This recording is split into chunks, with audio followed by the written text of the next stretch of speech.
I ain't never made a fucking call, made a call to Diddy, really? I got Diddy's number, just hit him up. Yo, Diddy, what up?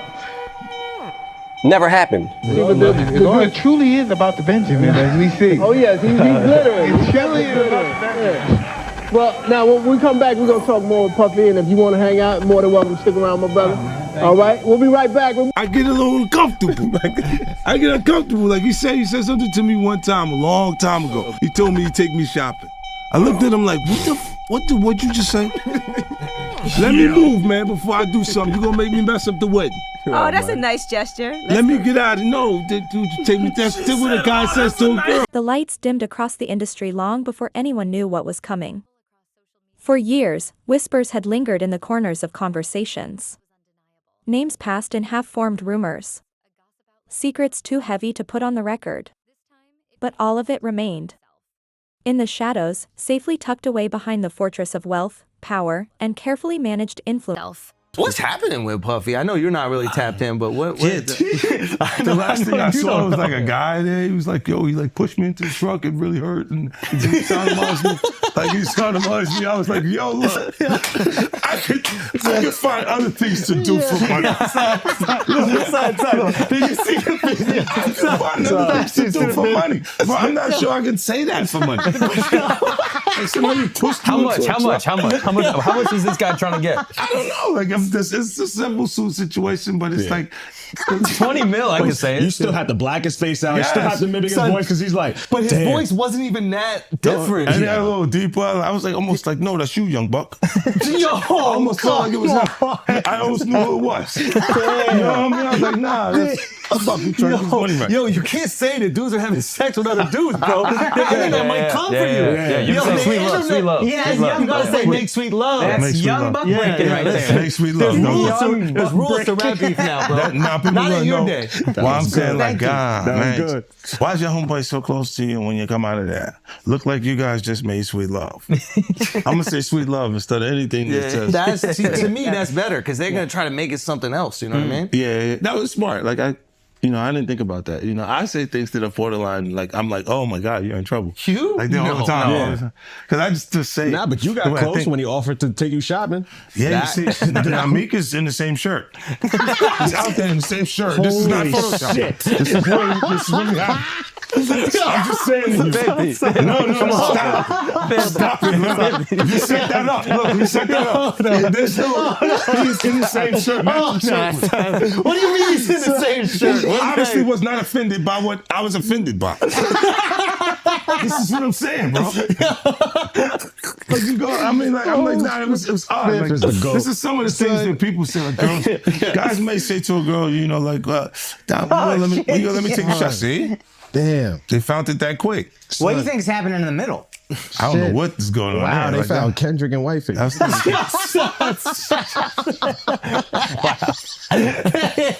can't dress up Kendrick like that. Oh, you can't dress him up like that. No, it's jokes. That's like the White Chicks movie, bro. You can't do that. Yeah, that was comedy. That was good. Yeah, but that get away with Wifey. That's obviously doing shopping. They got the same outfit. Yeah, it's true. In public. Yeah, that's a nice shirt. That was a nice shirt. All right, so when he said the shopping line in real life, what did you say? I said, let me get away from him. Because he was like, yo, you hot now. Now we gotta hang out now.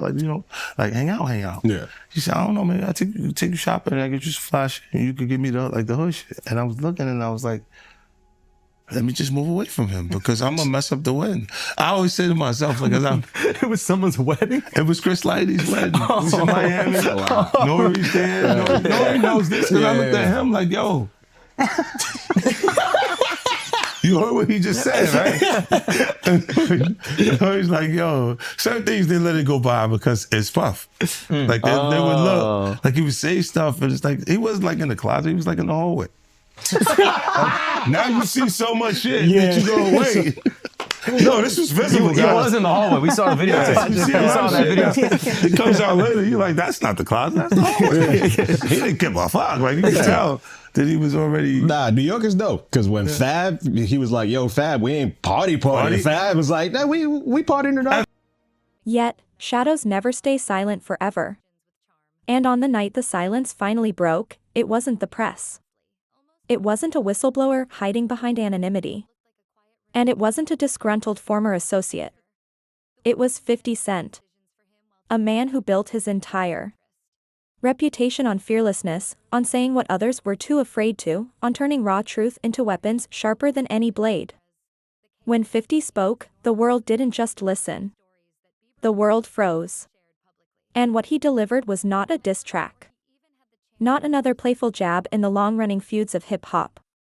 What he delivered was a revelation. Brutal, terrifying, disturbing, a bombshell. That would leave Diddy's world in pieces and his name forever tied to darkness no one had expected. It began subtly.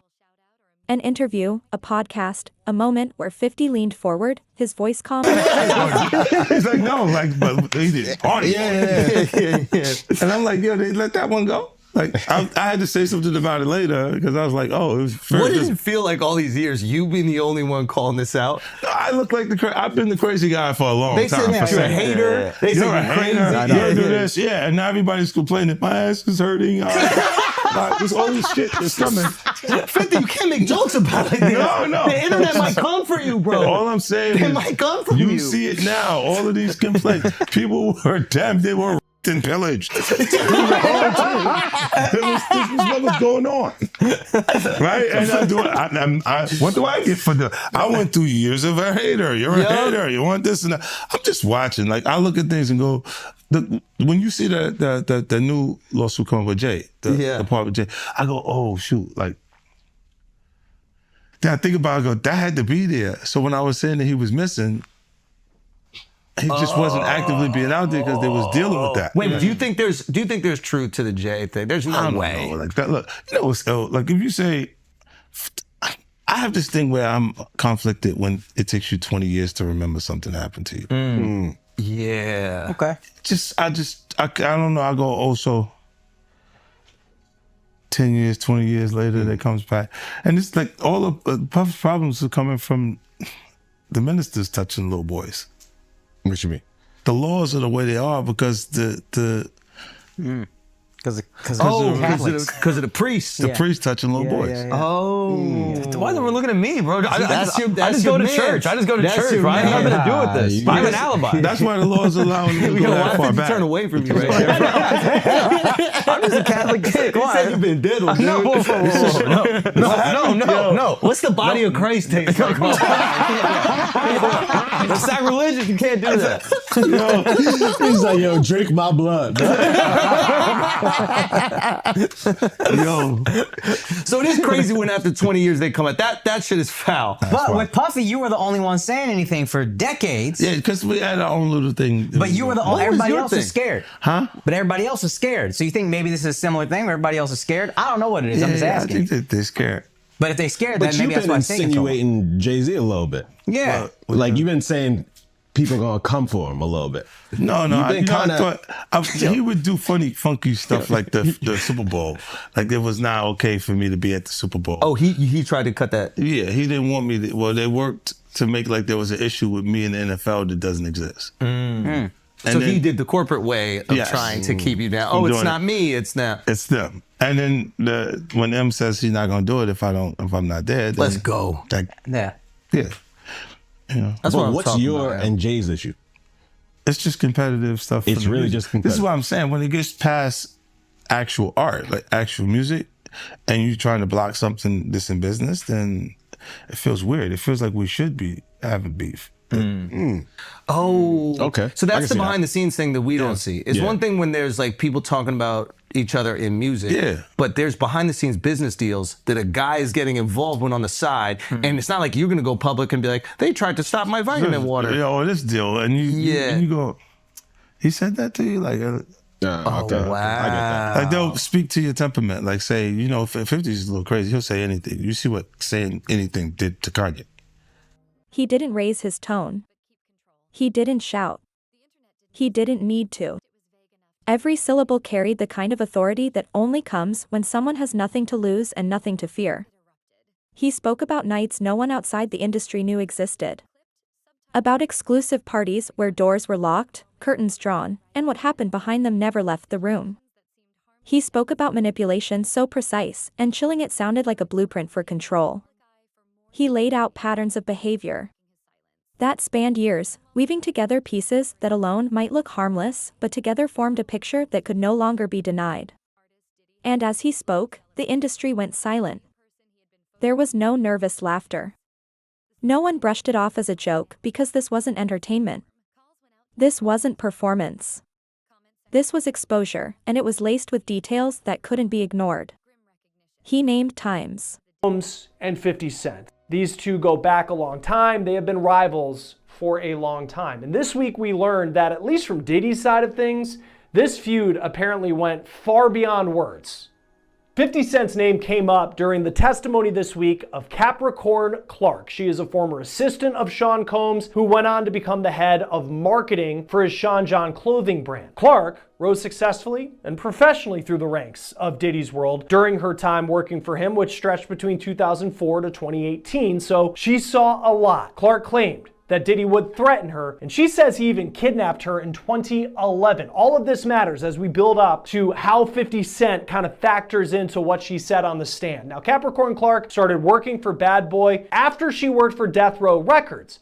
Now, that's surprising, since Death Row was ran by perhaps Diddy's most hated enemy, Suge Knight. Clark said that one of her good friends had a baby with Suge Knight, and that's how she knew him. And in perhaps the most shocking story from her testimony, Clark claimed that shortly after she started working for Diddy, Diddy and his security guards took her to Central Park after dark, and Diddy said, quote, "He told me he didn't know that I had anything to do with Suge Knight, and if anything happened, he would have to kill me." It is an allegation that paints Combs as someone who is ready to take a life. But as Capricorn Clark's testimony continued, she brought up another rival of Sean Diddy Combs and another allegation that he made an ominous threat of violence. Clark testified, when working for Diddy, they went to a press event at MTV and 50 Cent was there. And just wait until you hear what she says Diddy told 50's manager. 50 Cent's real name is Curtis Jackson. He rose to fame in the early 2000s. You might remember songs like In the Club. You might remember that he was the leader of the rap group G-Unit. Now, 50 grew up in Jamaica, Queens, New York. Diddy, also a New York native. He was born in Harlem, grew up in Mount Vernon, New York, just about 20 miles away. And even though they both had success in music, they both rose to fame representing the city of New York and the rap scene there, they have been longtime rivals. In 2006, 50 Cent released a diss track about Diddy. So almost 20 years ago, this goes back a long way. And in that diss track, he says, quote, "Who shot Biggie Smalls? We don't get 'em. They gon' kill us all. Man, Puffy know who hit that expletive. Man, that expletive soft." Now, 50 is accusing Combs there of knowing who killed his friend, the notorious B.I.G. Christopher Wallace. Wallace and Puffy were incredibly close, but Wallace was shot and killed in a drive-by shooting in Los Angeles in 1997, and no one has ever been charged for pulling the trigger. This all happened during really the height of the East Coast-West Coast rap rivalry of the 90s, which involved Suge Knight, who we mentioned earlier. 50 Cent has also accused Diddy of orchestrating the murder of death row rapper Tupac Shakur, who died in 1996 in a Las Vegas drive-by shooting. This is Dwayne Keefe D. Davis. He was arrested in September 2023, and he is the only person facing charges related to Tupac's murder. But 50 Cent has continued to push the allegation that Sean Combs either knows something or did something for Tupac to end up dead, though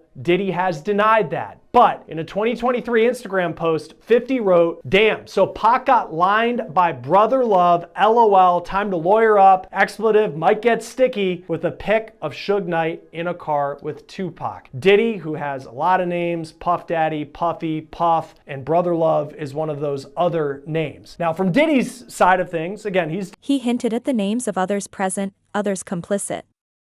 And in that moment, Diddy, the untouchable mogul, the man who had danced across stages and ruled boardrooms, suddenly looked vulnerable, fragile, undone.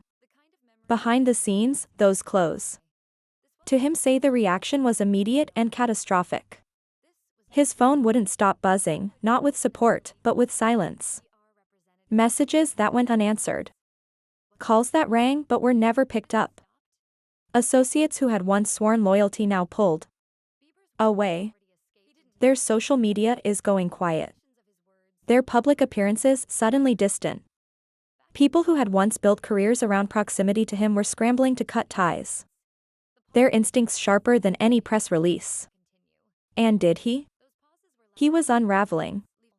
The walls of his home, once a fortress of wealth and control. Anything to do with Tupac's murder, and he's also denied having anything to do with Christopher Wallace's death, and he's denied publicly having issues with 50 Cent. Here's what Combs said when he was asked about a beef with 50 in a 2018 interview with the radio show The Breakfast Club, Power 105.1 FM. Hey, yo, I don't have no beef with I don't know why. With Fifth. He loves me.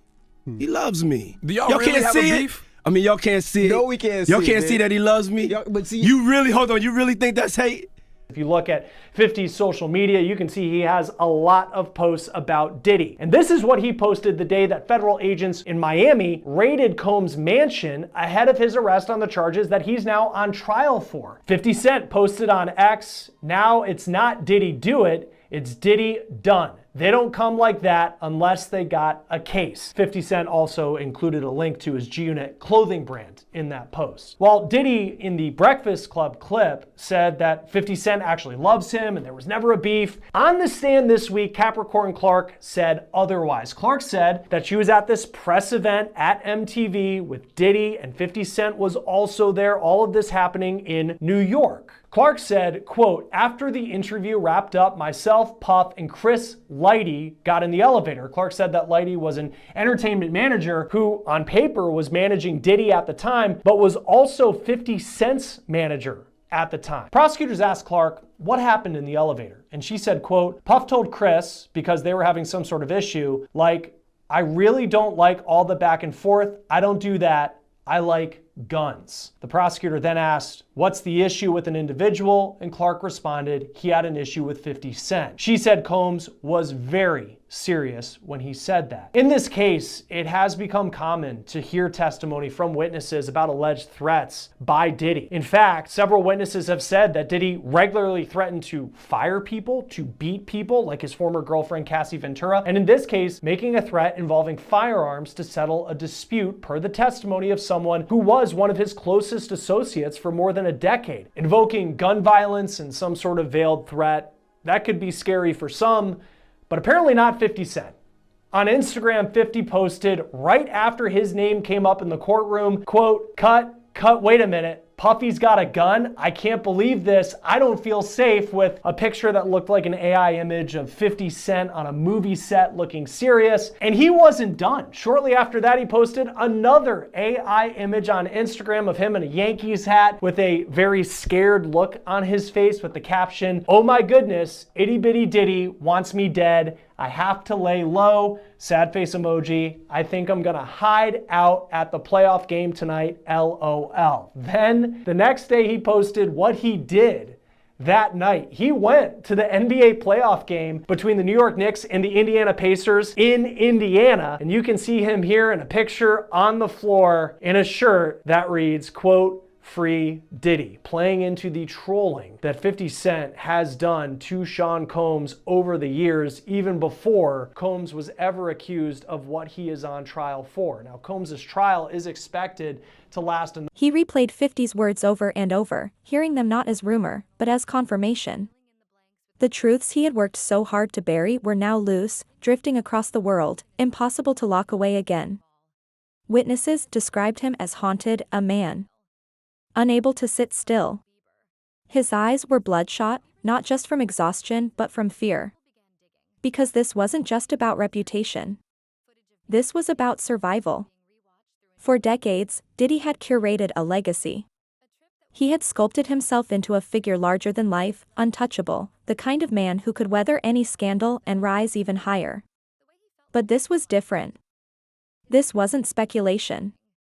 This wasn't a headline that could be spun or bought. This was testimony from someone who knew him, someone who carried credibility in the culture, someone who could not be dismissed. And as the hours turned into days, the fallout spread.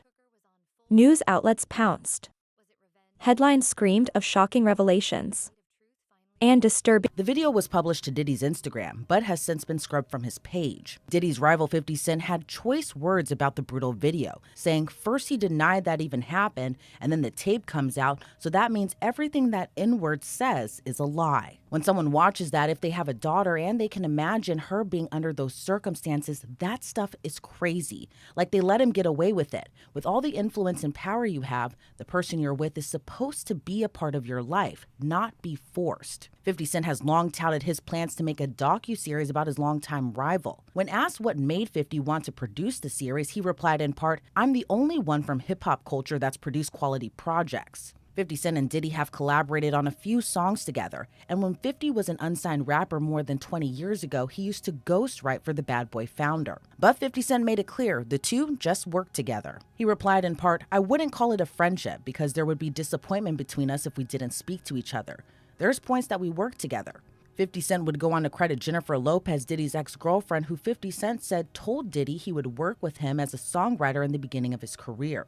50 Cent said this occurred when he was getting back to work after being shot several times in May of 2000. He would recall, though, one time when Diddy called and 50's oldest son's mother answered the phone and 50 refused to talk to Diddy. 50 would go on to say he didn't want to answer the phone because he didn't want to ever party or hang out with him. He replied, "Puff is a business person. When people call him a producer, I see people that were taken advantage of who produced things that he took from them. That's except for one famous friend, Stephen Jordan, aka Stevie J, who's Diddy's longtime friend." After Rodney Lil Jones Jr. filed his federal lawsuit against Diddy earlier this year, in which he referenced Diddy's infamous parties as seemingly the scene of a number of the allegations he now faces, including sex trafficking, forced drugging, and compromising footage of celebrities that have been held as blackmail. Stevie J seemingly responded with a post to Instagram with the caption, "This is what a real Diddy party looks like." The video showed a number of famous faces, including Jay-Z and Beyonce, Kim Kardashian, her then-husband Kanye West, Naomi Campbell, and several others who were all together to celebrate Diddy's 50th birthday in 2019. Fast forward to 2024, 50 was asked why there have been so many silent voices when it comes to celebs speaking out about Diddy, as if they're afraid to speak up. 50 replied in part, "Some of them were involved at the parties and enjoyed themselves, so they don't know what the F is on the tape or what's not on the tape, so they're not going to say anything because they might have had too much fun." And then you've got other people who look at it and go, "Well, that's not my business and I don't want to be in it." Then you got a part of our culture that says that's snitching or dry snitching. It's uncomfortable for me to say what I said because I've been saying this stuff for 4 or 5 years. Everybody else is not going to be as comfortable as I'm saying it. 50 Cent then alleged there's one famous friend that is aware of Diddy's alleged disturbing behavior. R&B legend Mary J. Blige. Talk shows debated endlessly. Some hosts were visibly shaken as they read details live on air. Social media became a battlefield. Timelines filled with outrage, disbelief, and memes that turned the exposure into a global spectacle. Every platform lit up with hashtags, trending topics, and endless threads dissecting every word 50 had said. But beneath the noise, there was a deeper current. People who had once stayed silent began whispering louder. Former employees, industry insiders, and faces from the past who had been erased from the narrative. Suddenly, their words gained traction. Their stories amplified by the credibility 50 had given them. Each voice added another piece to the puzzle, and the picture forming was darker than anyone could have imagined. Diddy's breakdown was not just private anymore. Reports began leaking from his inner circle of shouting matches with his team and late-night breakdowns where he buried his face in his hands. Moments where the weight of it all has been a longtime friend of the embattled rapper and producer, but she reportedly has a great relationship with 50 Cent as well. When asked if Mary J. Blige reached out to 50, he responded, no, you know what? Mary never reached out to tell me not to F up Puffy because she knows he does that stuff. As Diddy and 50 Cent have long been in the rap game, they share another commonality, and that's 50 Cent's ex-girlfriend and the mother of his youngest son, Daphne Joy Navarez. The actress and OnlyFans model was named in Rodney Jones' suit against Diddy as she was referenced to as an alleged sex worker of Diddy's that also gets paid a monthly stipend. She has denied those allegations in a post made to social media, writing, "I am deeply hurt by the lies in Rodney Jones' lawsuit. The claim that I'm a sex worker is 100% false and character assassination. I am him retaining an attorney to explore all legal remedies against both Rodney and his attorney. 50 Cent seemingly poked fun at the allegation of the mother of his son being an alleged sex worker. In a post made to his social media page, 50 wrote a caption, "I didn't know you was a sex worker, you little sex worker, LOL." But this would prompt Daphne Joy to respond to her ex again on social media, but this time would accuse 50 directly of rape and being abusive during their relationship. She would write in part, "Everything is a joke to you until our safety is compromised, which is happening now.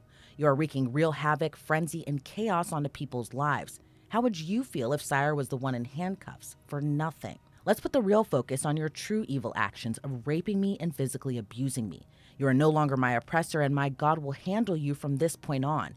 You have permanently damaged the last hope I had for you as a father to preserve our family with these last and final false claims made against me. You have broken our hearts for the last and final time." Those allegations against 50 Cent would prompt him to fire back against his ex Daphne Joy and sue her for defamation. In his suit, 50 Cent said those allegations were unequivocally false and would claim she made the shocking allegations in retaliation after he moved to take sole custody of their son.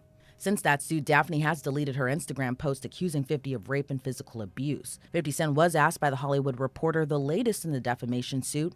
The rapper and television producer said he tiptoes around the Daphne stuff and explained why. He said, "I got a family court case. The allegations that came out, she posted things to her page saying some crazy stuff, but this comes 8 hours after I filed for custody for my son. And she put that up in response to that, and I'm like, ugh. In this climate, you know how quickly they pass judgment. Things have worked out since she said those things." He went on to add, "I'd like to respond and say some wild stuff, but I've got to sustain that for my son." 50 was asked if he was worried about the allegations, especially given he's making a docuseries about an alleged abuser. And 50 replied, "It is damaging. It is damaging just to have anything said about you at this point, because you have people out there who don't believe your intentions. And if things are going in a positive direction for you and something pops, they gasp." He went on to say, for entertainment purposes, they exploit that as much as possible, but there's no merit to it. But one thing 50 wasn't asked was if he believed Diddy would be formally charged and or potentially indicted for the many allegations he still faces. But attorney Ben Chu, who represented Johnny Depp during his trial against Amber Heard, says he does see an indictment coming down in Diddy's future. Angry. He was afraid. Afraid of the truth, afraid of the exposure, afraid of a world where the walls he had built were collapsing brick by brick. And the more he broke, the stronger 50 seemed to stand. Not gloating, not celebrating, but steady. A figure who had thrown a stone into the water and watched the ripples become tidal waves. He didn't need to say more. The damage was already done. The public could feel it. This wasn't just another feud, another back and forth in the endless cycle of hip-hop rivalries. This was different. This was permanent. Because when a figure like Diddy is stripped bare, when the illusions shatter, it isn't just his career that falls. It's an entire structure, an entire system built on silence and complicity. 50 Cent began by tracing the history calmly and methodically in that unshakable voice that made it clear he had receipts. He didn't shout. He didn't need to. Each sentence was like a knife sliding across a table, deliberate and sharp. He spoke about nights no one knew about, rooms locked away from the public eye, and behaviors. Charge has a number of underlying crimes. I mentioned before, forced labor, kidnapping, obstruction, bribery, and so maybe they're just going to amend it with additional information. It's hard to say. I mean, prosecutors have alleged that they have evidence that Combs engaged in further acts of obstruction while he's been locked up in the MDC after his arrest, after the indictment, namely allegedly paying to use other inmates' phone access accounts, using three-way phone calls to contact people not approved on his contact list, evidence that he told his family to contact potential victims and witnesses in this case. So if they are going to now, amend the indictment to include this, is that a possibility? Is that maybe why it won't change the structure of the case? It's not like an additional charge per se. Or maybe they say, look, we know there's a trial date, we get it, but that may change. I mean, we keep wondering if Combs is going to be hit with charges with respect to minors, since that is the basis of a lot of the civil lawsuits that he's currently facing since he was first criminally charged. And if they do end up charging him criminally at the federal level with respect to minors, That, I have to imagine, would include a lot more discovery, would change the whole tenor of this case, would change his entire defense strategy. But honestly, tough to say what to make from those remarks. Now, moving back to Combs' lawyer, Mark Agnifilo, he asked during this hearing that the racketeering charge, he said, is very vague, and that the prosecution, what they're alleging with multiple acts of arson and kidnapping, but he said it wasn't clear what events they're referring to. And he even suggested we anticipate a motion for a bill of particulars coming to the court. Now, a bill of particulars is when a defendant says to the government, look, I need some more clarity on my charges. Itemize it out for me. I need more details of each charge so I can properly understand the case and defend against it.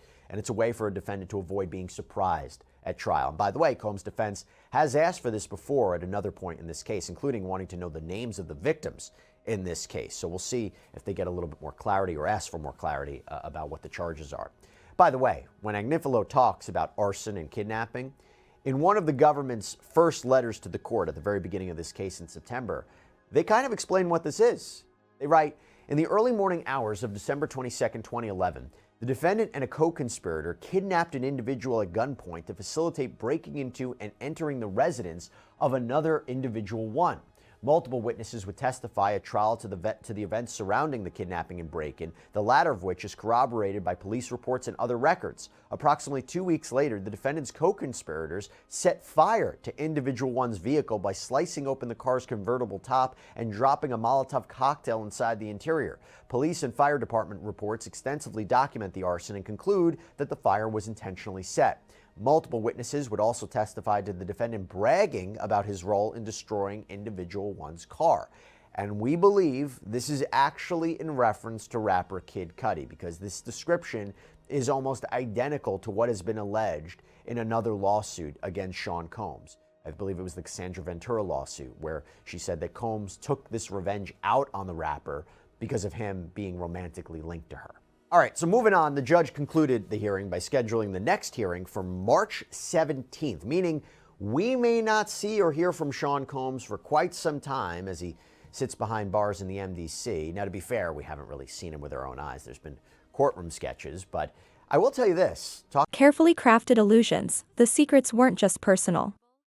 They were systemic. Layers upon layers of manipulation, exploitation, and darkness that painted a picture no one wanted to see but could no longer ignore. And as each detail spilled, the air thickened. This wasn't a diss track. This wasn't entertainment. This was exposure. Diddy, once untouchable, once shielded by a fortress of fame and loyalty, was suddenly bare. The facade crumbled in real time. Behind closed doors, those close to him said he lost it.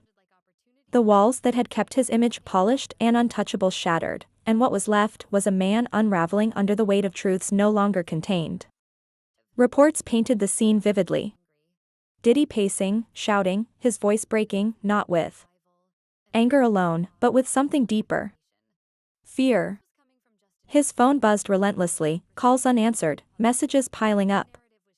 Associates who once promised loyalty now distanced themselves. Their silence is louder than any defense. The industry, always quick to sense blood in the water, began to shift.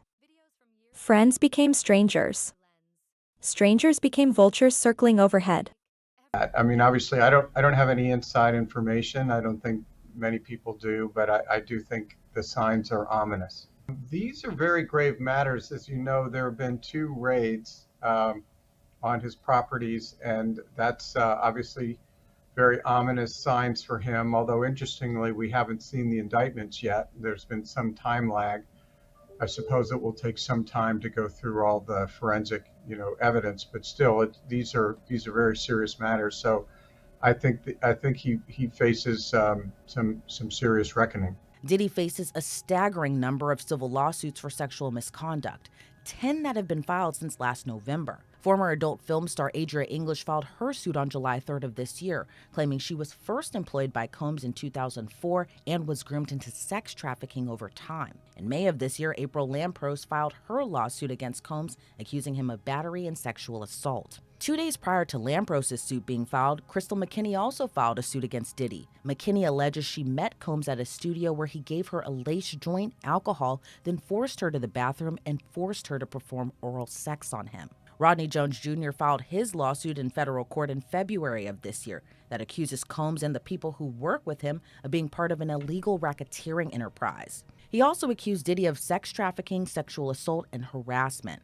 Then there's a suit filed by a woman under the moniker Jane Doe, which was filed in December of 2023. Doe alleges she was gang raped and sex trafficked by Combs and former Bad Boy Records president Harve Pierre when she was just 17 years old and in the 11th grade. Liza Gardner filed her lawsuit against Combs and R&B singer Aaron Hall in November of 2023, alleging the two forced her to have sex with them against her will when she was 16 years old. On the same day Gardner's suit was filed, another suit was filed, this one by Joy Dickerson Neal. She alleges Combs intentionally drugged her, then sexually assaulted her and recorded the assault. And then there's the only lawsuit that has been settled, a mere day after it was filed in federal court, and that's the federal lawsuit filed by Diddy's ex-girlfriend, singer and actress Cassandra Ventura, aka Cassie. In Cassie's now settled lawsuit against her ex, she accused Diddy of sexual assault, battery, sex trafficking, and requiring her to engage in forced sexual acts. Since the ongoing suits, Diddy has appeared to be living his life. He's been pictured biking around South Beach,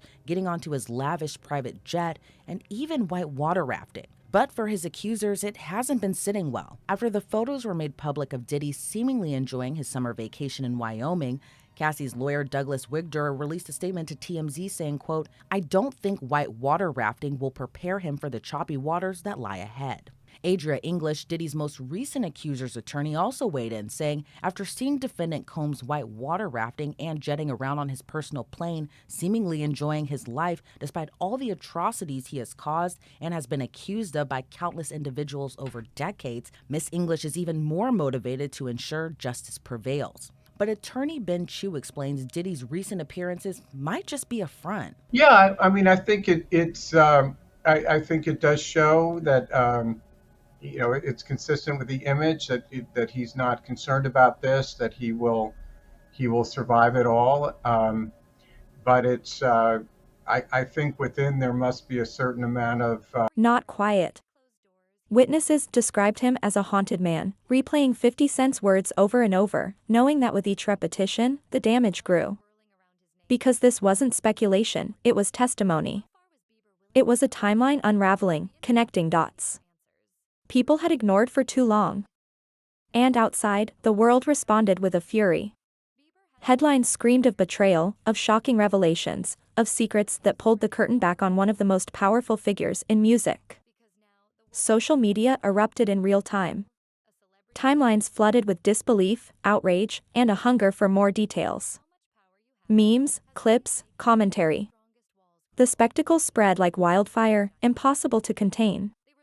But beneath the noise, there was a darker truth. What 50 Cent revealed wasn't just about one man. It was about an entire system that let those secrets live for so long. It was about complicity, about silence bought and enforced. About the cost of power when it's built on shadows.